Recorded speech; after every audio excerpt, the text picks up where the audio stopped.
During a family dinner, my rich grandfather hugged me and said, "Grandson, hope you're enjoying your $7,000 a month allowance." I stood there stunned and replied, "I'm working 3 jobs and haven't seen a penny." When I pulled up the statements, every transfer had gone to my sister since 2019. The room went quiet. But the call I got from the bank at 9:14 p.m. changed everything. Can you imagine busting your ass, working 3 jobs, barely making ends meet, only to discover a secret allowance meant for you had been funneled straight to someone else in your family for years? And what if, just as you found out, they tried to take everything? My name's Owen, I'm 30. And my life used to be a spreadsheet called breathing. Seriously. For tabs, rent, food, gas, surprise. Every damn month, surprise one. I was juggling 3 jobs. Mornings loading trucks, afternoons fixing office chairs, nights doing food delivery. Rent, man, it's allergic to single incomes. I lived in a studio apartment above a nail salon, next to a bus stop that side all night. My tool bag was my best friend, always in the trunk. I was doing everything I could to just stay afloat. My sister, Sabrina, she's 27. She was always the favored one, you know? Like a plant strategically placed for the best sun. She's building a brand. Mom calls it pastel blazers and unboxing videos. Sabrina speaks in affirmations. If she's late on a bill, it's the universe's timing. If I was late, it was because I was too rigid to ask for help. Then there's Granddad. Arthur King. Yes, like the joke. And he actually has money. He started with one hardware store and built this whole empire of rentals and storage units. The man wears old boots but a watch that could buy a car. Holidays at his place were wild, paper plates and crystal glasses all on the same table. Last Friday, we had one of those family dinners. Long table, roast chicken, green beans swimming in butter. Cousins everywhere, kids everywhere. I walked in straight from the warehouse, grease under my nails no matter how hard I scrubbed. Granddad hugged me at the door, and then, loud enough for everyone to hear, he boomed, "Grandson, hope you're enjoying your $7,000 a month allowance." My brain just stopped. My what? My allowance? He repeated it, casual as talking about the weather. Started it in 2019 for you and Sabrina. $7,000 each monthly to give you a runway. I just stood there, holding a casserole dish I hadn't been able to afford to make, completely forgetting how my hands even worked. I laughed. Because what else do you do? "I'm working 3 jobs," I said, the words feeling utterly hollow. "I've never seen a single cent." Someone dropped a fork. The clink echoed like a gunshot. Mom, who was at the stove, turned and frowned at me like I'd just ruined a meticulously planned play. "Don't start, Owen," she snapped. "Your grandfather is trying to have a nice evening." Sabrina made this little cooing noise, then touched Granddad's sleeve. "He knows how Owen is," she said softly, like a nurse comforting a patient. "He doesn't like taking help." "I love taking help," I blurted, too fast. "I just never met it." Granddad's eyebrows slowly furrowed. "What do you mean you never met it?" My hands were shaking, but I pulled out my phone. My banking app? A graveyard of tiny amounts. I opened an old email, one I'd finally dug up last month after sifting through 3 old inboxes. It was from his foundation. I scrolled to disbursements, and there it was. Every line item, monthly support recipient, O. King. And beneath that, routing updated per coordinator. And then, a masked account number. Ending in 4 digits I recognized. Because I'd zelled that number 50 times over the years. Sabrina's. I passed him the phone. "Granddad, he's not a fast reader. He's a thorough one." I watched his face. He looked up at me, his eyes wide. "Is this a joke?" "No," I said, the words cutting. "I've been paying for my tires with store-brand cereal. If this is a joke, it's very immersive." He set the phone down like it was burning his fingers. The room went silent, like when a teacher walks in unexpectedly. Mom reached for the phone, but I didn't let her have it. Sabrina smoothed her hair, trying to sound light. "I thought we weren't doing money talk tonight." "I thought we weren't doing rerouting," I shot back, my voice surprising even me with its calm. Granddad stood up. "Who changed the routing?" Arthur, sit down. Mom pleaded. We're not Sabrina, he said. Not loud. But the word landed like a weight. She held up her palms. Okay, everyone take a breath. This was a misunderstanding. The coordinator said it was easier if the household had one landing place. What household? I asked. Family, she said, as if that one word was a receipt. Granddad looked at me. When did you find this out? 30 seconds ago, I said, then corrected myself, because honesty is a stubborn habit. I suspected a month ago. I asked for the statements. Today they came. The room had that frozen, braced feeling right before a storm hits. My little cousin Chloe whispered, "What's an allowance?" Her dad shushed her immediately. Someone turned the TV on mute, like pictures of a baseball game would make it all go away. Dinner tried to restart. It didn't. I ate 2 green beans. They tasted like paper. Then, at 9:14 p.m., my phone buzzed. It was a number with the bank's area code. I almost let it go, I didn't want any more noise. But I picked up. "Mr. King," a voice said. "This is Lydia from Franklin Trust. We're calling to verify a beneficiary change and an outbound wire request on your family account. It's marked urgent. Do you authorize?" "Stop," I said, staring across the table at my sister, who was pretending to cut a dessert that didn't need cutting. "Tell me the name on the request."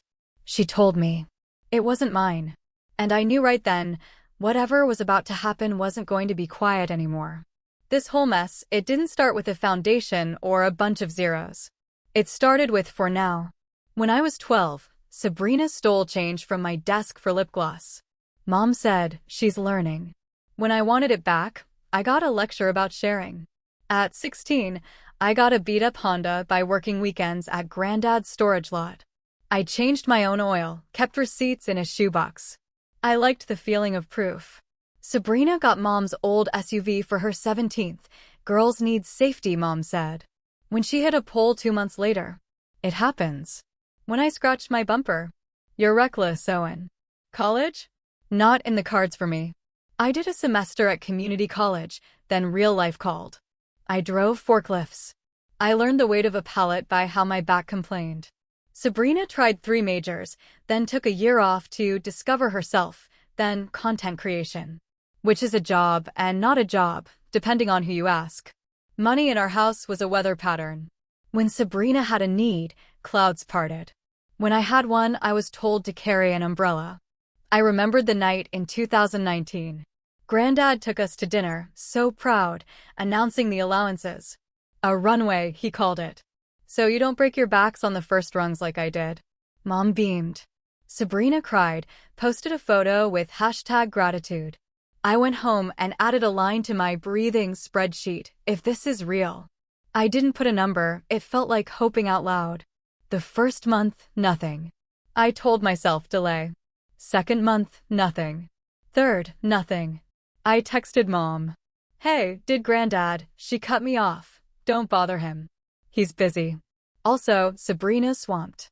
"Can you help her move boxes?" I moved the boxes. The foundation sent quarterly emails about impact reports. I never got them because the coordinator had an old college email for me, one I hadn't used since the password died. Sabrina said, "I'll forward the important stuff." Nothing important ever made it to me. Meanwhile, my life was just math. Groceries after 9 p.m. when the store marked down meat.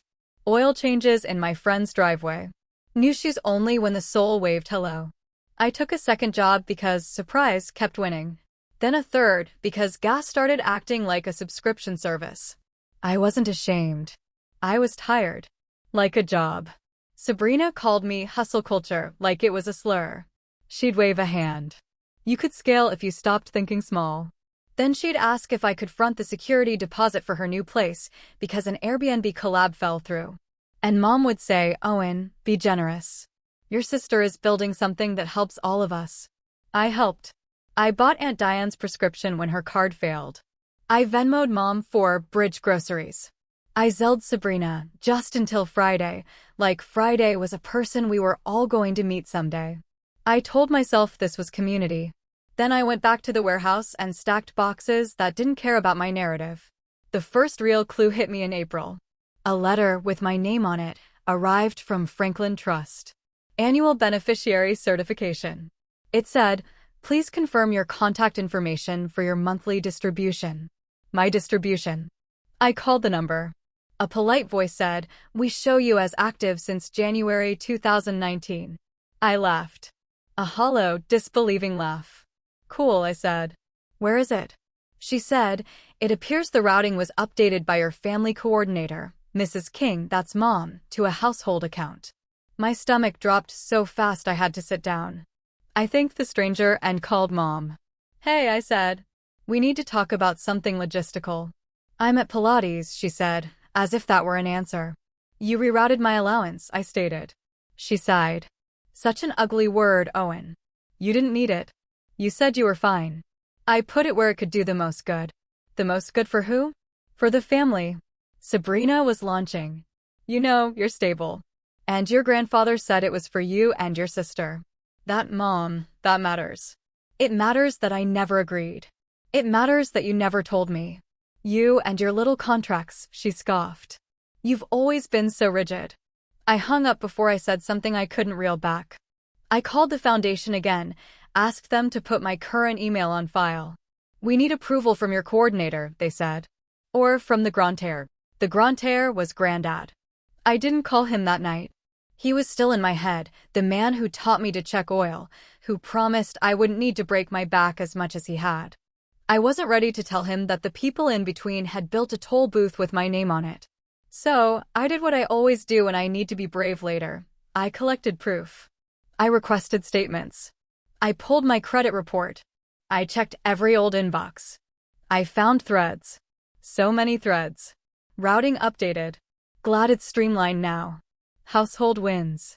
Messages from the coordinator, cheerfully confirming changes I never saw, with a CC to Mom and Sabrina. Never to me. My name was in the subject lines like a sticker on a box I didn't get to open. At the same time, Sabrina's life on the internet looked like the allowance was working brilliantly. New laptop, new phone, a trip where the tag said #worktrip, but the photos screamed #pool day. A post about honoring the grind with a bag that cost a month of my rent. I stopped looking because I don't hate my sister, and I was starting to. Then the dinner happened. Granddad's hug. That sentence that landed like it came with an invoice. "Hope you're enjoying your $7,000 a month allowance." The room went quiet around my answer. I showed him the statement with the masked account. His mouth went thin. After a few terrible bites of what wasn't really dinner, my phone lit up with the bank's number. The voice said, "We're calling to verify a beneficiary change and an outbound wire request on your family account. It's marked urgent." I asked who. She said Sabrina's Social LLC, a name I recognized from her invoices and, ironically, a tote bag. Here's the other piece nobody knew. My allowance wasn't the only thing Granddad set up. There was a maturity clause. On my 30th birthday last Tuesday, the principal of my portion became eligible for a one-time distribution if I requested it in writing. I hadn't requested it. Someone else had. So when Lydia from the bank asked, "Do you authorize a wire for $250,000 to Sabrina's Social LLC?" I said no. And then I said, "Freeze everything tied to my SSN pending in-house fraud review."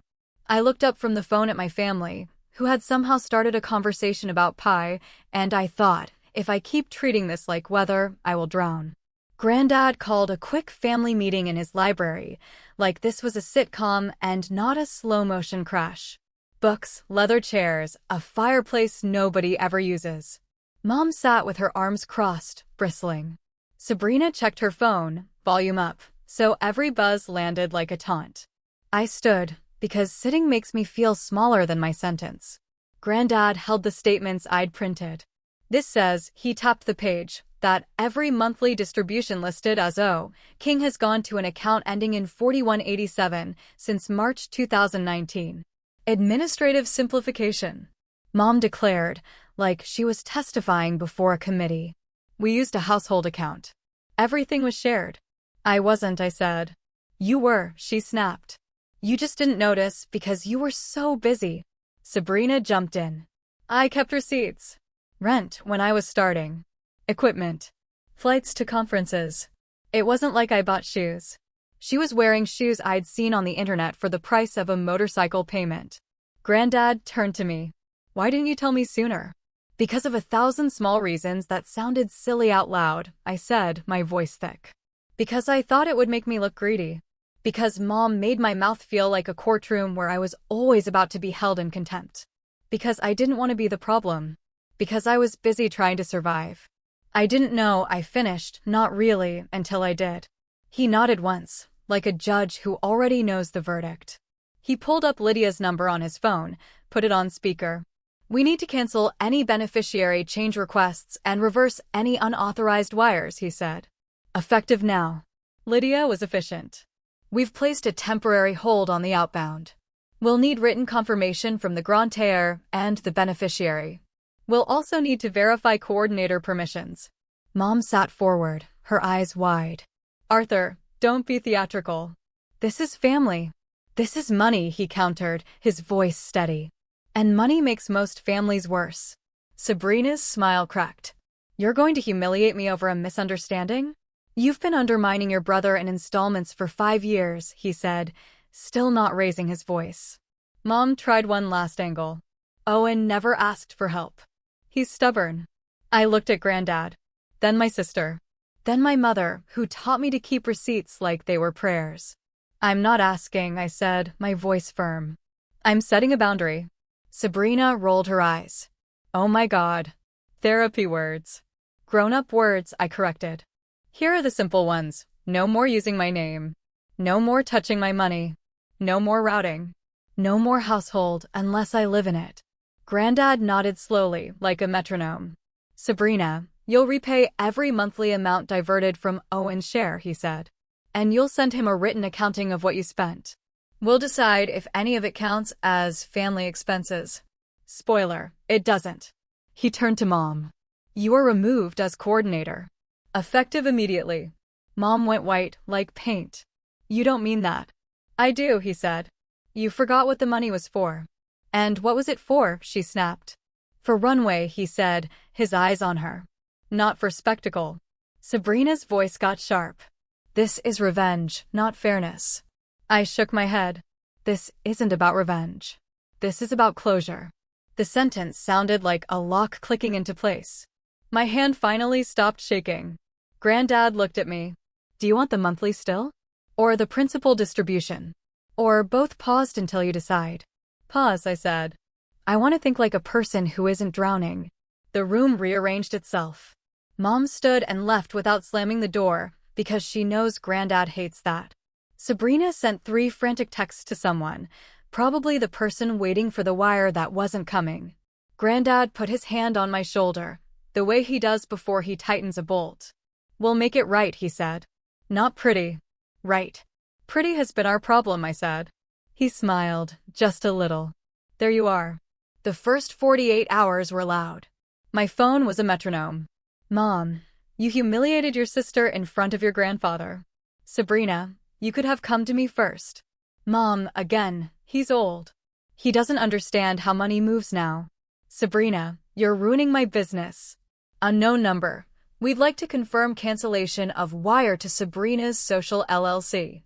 Aunt Ruth, I always said your mother was too generous with her money. Cousin Mark, good for you. Don't tell anyone I said that. I muted everyone except Granddad, my boss, and the warehouse crew chat where we post pictures of cursed pallets. I took a long shower that did not make the math disappear. I put on the good socks. I went to work. The toilets in Building C were angry. Toilets do not care about legacies. It was a relief. At lunch, I met with a lawyer a friend recommended, Priya. She spoke in bullet points. I gave her a stack, statements, emails, the bank's call log, the screenshot of Sabrina's LLC, the household account, note with my name, as if that made it legal. This is simple and not, she said, flipping pages. Legally? Identity misuse, unauthorized transfer, breach of grantor intent. Practically? Family. I don't want a court, I said. I want a wall. We can build one, she said. A demand letter to repay diverted funds into your account. A new trust administrator. Fraud alerts. And a directive to the foundation. No coordinator except you and the Grantaire. Also, passwords. Change them everywhere. I did everything she said. New email, new bank, a credit freeze so aggressive it probably locked my high school yearbook.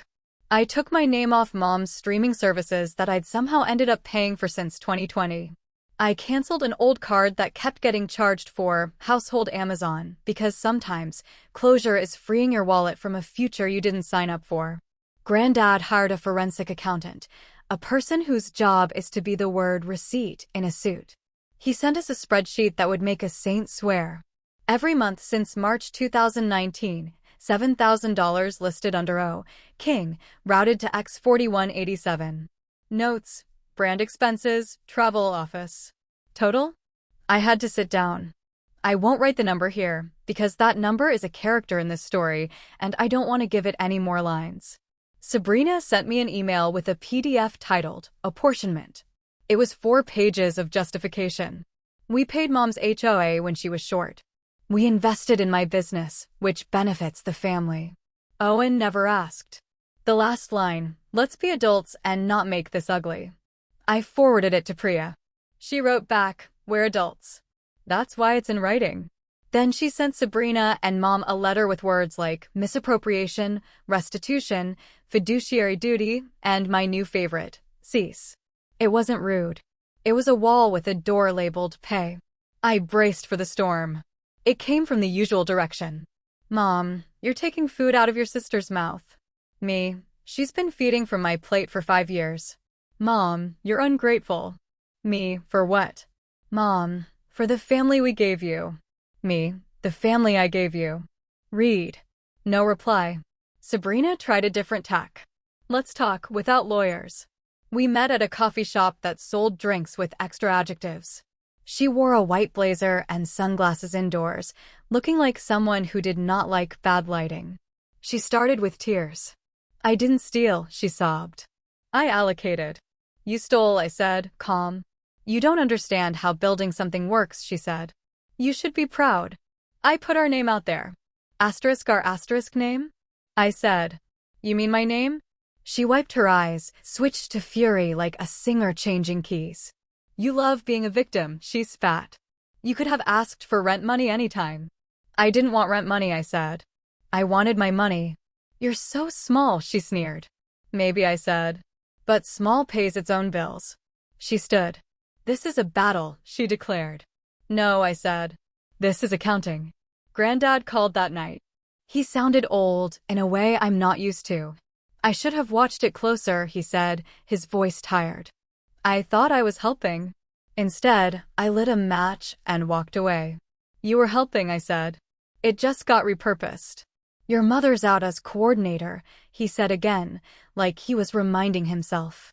I'm putting a professional in place. If you want monthly, it'll go straight to you.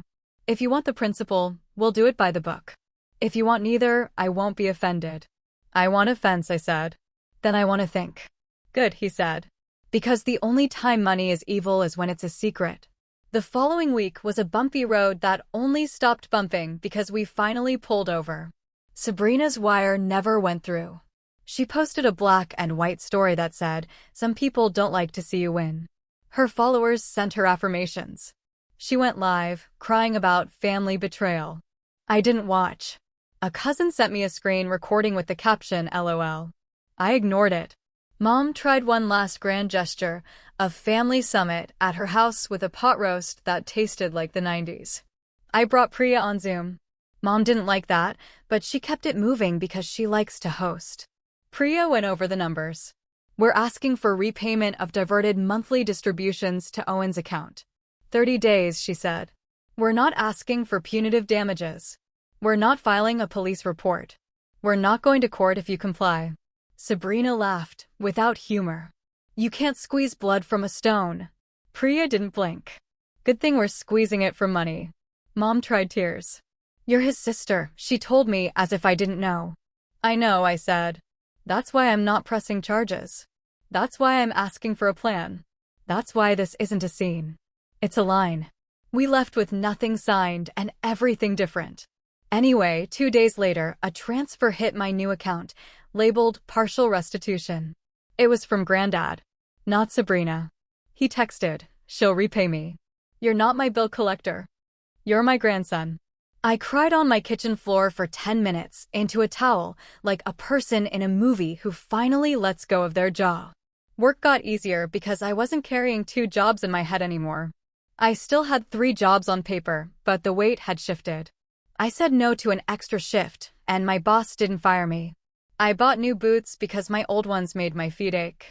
I took a breath, and it didn't have numbers in it. There were still late-night texts.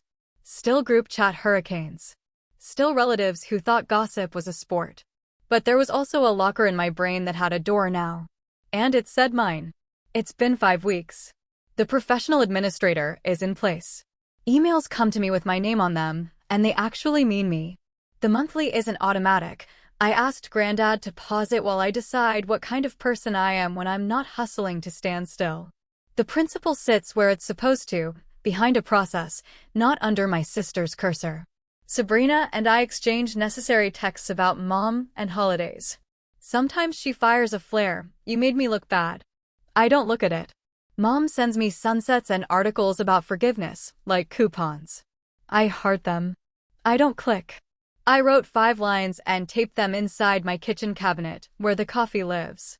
1. I don't send money I can't afford never to see again. 2. I don't let household mean you can have my name. 3. I don't explain math to people who prefer magic. 4. I don't answer money questions by phone, email, or nothing. 5. I don't apologize for locks on doors that should have had locks all along. I read them out loud when I make eggs.